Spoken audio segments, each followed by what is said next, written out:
Welcome to Storytons. Enjoy today's story. In a quiet valley surrounded by soft green hills, there lived a small lamb named Elin. The valley was known for its peaceful mornings, silver streams, and fields that glowed gold at sunset.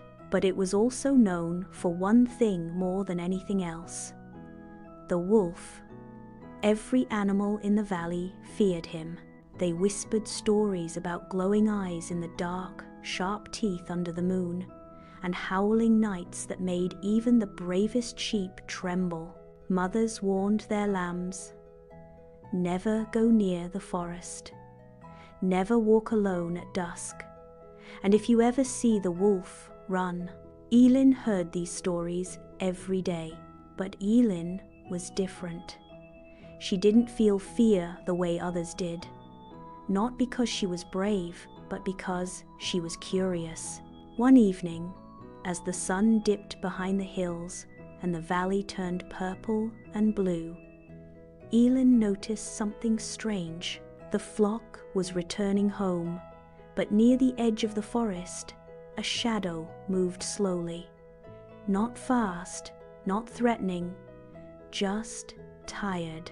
Ellen stopped walking. "Don't look," one sheep whispered. "Don't stop," cried another. But Ellen stayed. From the trees stepped the wolf. He was larger than Ellen imagined, his fur dark like the night sky, his eyes glowing softly, not with hunger, but with sadness. The flock panicked and ran. All except Elin. The wolf froze. They stared at each other. Minutes passed. The wind moved the grass between them. Finally, the wolf spoke. "You're not running," he said quietly. Ellen tilted her head. "Why should I?" she asked. The wolf blinked, confused. "Because I am what you fear," he said. Elin took a small step forward. "No," she said softly. "You're just what they say I should fear." The wolf did not move. "You should go," he said, "before I become the monster they think I am." Elin shook her head. "Are you hungry?" she asked. The wolf looked away. "Yes," he admitted, "but not for what you think." Elin sat down in the grass. "Then sit," she said. "Tell me." The wolf hesitated, then slowly sat across from her, and for the first time in many years, the wolf told the truth. He spoke of winters when prey vanished, of traps hidden by humans, of howling not from anger, but from loneliness. "I was born a hunter," the wolf said, "but I did not choose to be feared." Elin listened without interrupting. "When I was small," she said, "they told me wolves were evil. The wolf smiled sadly, and they told me lambs were weak.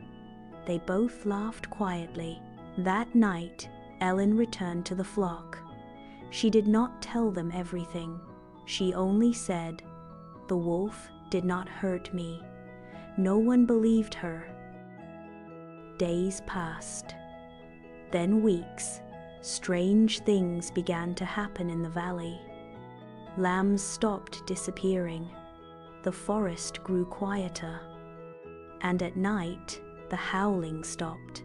One morning, Elin found deep claw marks near the fence marks that faced outward. The wolf had been guarding them. One winter night, a storm arrived stronger than any before. The fence broke. The flock panicked. Elin ran toward the forest. "Wolf!" she called into the darkness. A shadow appeared. "I need you," Elin said. Without a word, the wolf followed. That night, he stood between the flock and the storm, between fear and safety, between the past and something new. When morning came, the valley looked different. Not because the hills changed, but because the animals did. The sheep looked at the wolf not with terror, but with uncertainty. Ellen stepped forward. "He chose not to hunt," she said.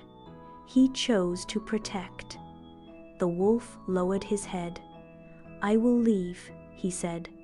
"If you wish." Silence filled the valley. Then one old sheep spoke. "Stay." From that day on, the valley told a new story.